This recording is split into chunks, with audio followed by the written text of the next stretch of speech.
मध्य प्रदेश की महिलाओं के लिए नवंबर और दिसंबर का महीना बेहद उत्साहजनक साबित हो रहा है। मुख्यमंत्री मोहन यादव ने लाडली बहना योजना से जुड़ी करोड़ों महिलाओं के लिए एक महत्वपूर्ण घोषणा की है, जिससे प्रदेश की महिलाओं के जीवन में कई आर्थिक मजबूती आने वाली है। पहले जहां इस योजना के तहत महिलाओं को प्रति माह 1250 रुपए की सहायता दी जाती थी, वहीं अब इसे बढ़ाकर 1500 रुपए कर दिया गया है। इसके साथ ही सरकार ने एक नया प्रावधान जोड़ते हुए घोषणा की है कि उद्योगों, फैक्ट्रियों या प्रोडक्शन यूनिट्स में नियमित काम करने वाली लाडली बहनों को हर महीने अतिरिक्त 5000 रुपए की आर्थिक सहायता दी जाएगी। यह राशि उनके वेतन से अलग होगी और सरकार द्वारा सब्सिडी के रूप में प्रदान की जाएगी। इस निर्णय से बड़ी संख्या में कामकाजी महिलाओं की मासिक आय में खासा इजाफा होगा और उनकी आर्थिक स्वतंत्रता को नई दिशा मिलेगी। मुख्यमंत्री मोहन यादव ने स्पष्ट किया कि लाडली बहना योजना केवल आर्थिक सहायता देने का माध्यम नहीं, बल्कि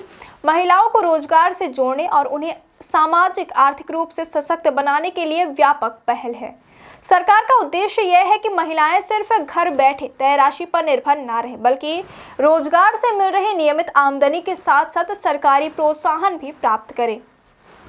इस नए प्रावधान के तहत यदि कोई लाडली बहना किसी उद्योग या फैक्ट्री में काम करती है और उसका नाम ईपीएफ, ईएसआई या फैक्ट्री उपस्थिति रिकॉर्ड में दर्ज है, तो वह 5000 रुपए मासिक सहायता की पात्र मानी जाएगी। इसके अलावा यह लाभ उन महिलाओं को भी मिलेगा जो पहले से नौकरी पेशा है और उन महिलाओं को भी जो हाल ही में नई नौकरी शुरू कर चुकी है। सरकार का तर्क है कि इस कदम का लाभ दो तरफा होगा। एक तरफ महिलाओं को अतिरिक्त आय प्राप्त होगी, जिससे उनकी मासिक कमाई 12,000 से 13,000 रुपए तक पहुंच सकती है। वहीं दूसरी तरफ उद्योगों को भी महिला कर्मचारियों को नियुक्त करने के लिए आर्थिक प्रोत्साहन मिलेगा। सरकार उद्योगों को सब्सिडी प्रदान करेगी ताकि वे महिलाओं को अधिक से अधिक रोजगार दे सके, ताकि उनकी नौकरी स्थिर बनी रहे। इससे उद्योगों में महिलाओं की भागीदारी बढ़ेगी और इंडस्ट्री को भी लाभ होगा।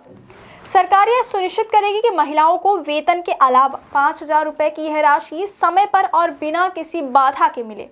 प्रदेश में लाडली बहना योजना के तहत हर महीने करोड़ों रुपए की राशि डीबीटी के माध्यम से महिलाओं के खातों में पहुंचती है। अब नई राशि जोड़ने से उन्हीं निजी उद्योगों में काम कर रही महिलाओं को एक बड़ी राहत मिलेगी। इस घोषणा से यह उम्मीद जताई जा रही है कि राज्य में महिलाओं की आर्थिक और सामाजिक स्थिति और अधिक मजबूत होगी। मुख्यमंत्री ने 24 नवंबर को इस संबंध में सोशल मीडिया पर भी जानकारी साझा की, जिसके बाद से प्रदेश भर की महिलाएं दिसंबर महीने में आने वाली 31वीं किस्त का इंतजार कर रही हैं। आमतौर पर हर महीने की 7 से 10 तारीख के बीच यह किस्त महिला लाभार्थियों के खाते में पहुंचती है, लेकिन दिसंबर में भी इस अवधि में राशि जारी होने की संभावना है।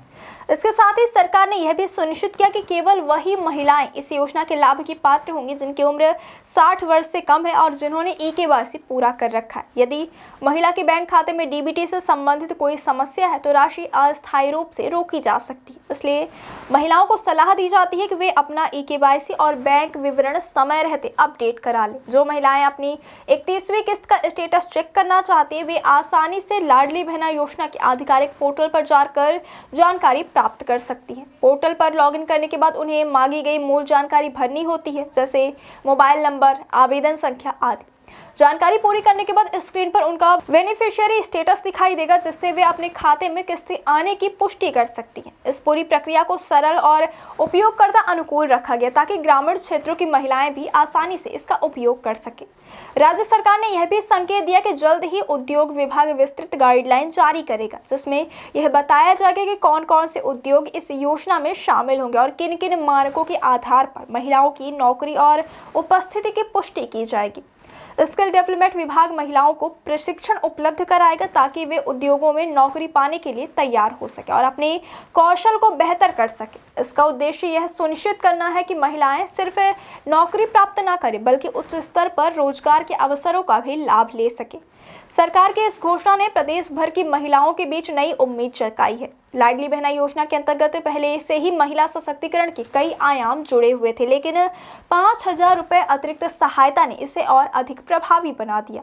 यह निर्णय महिलाओं के आर्थिक सशक्तिकरण के साथ साथ सामाजिक सम्मान को भी बढ़ावा देता है। जहां पहले महिलाएं केवल घरेलू सहायता के रूप में योजना की राशि का उपयोग करती थी, वहीं अब वे उद्योगों में काम करते हुए अधिक आय अर्जित कर सकेंगी। इससे उनकी आर्थिक स्थिरता बढ़ेगी और परिवार की वित्तीय स्थिति में सुधार होगा।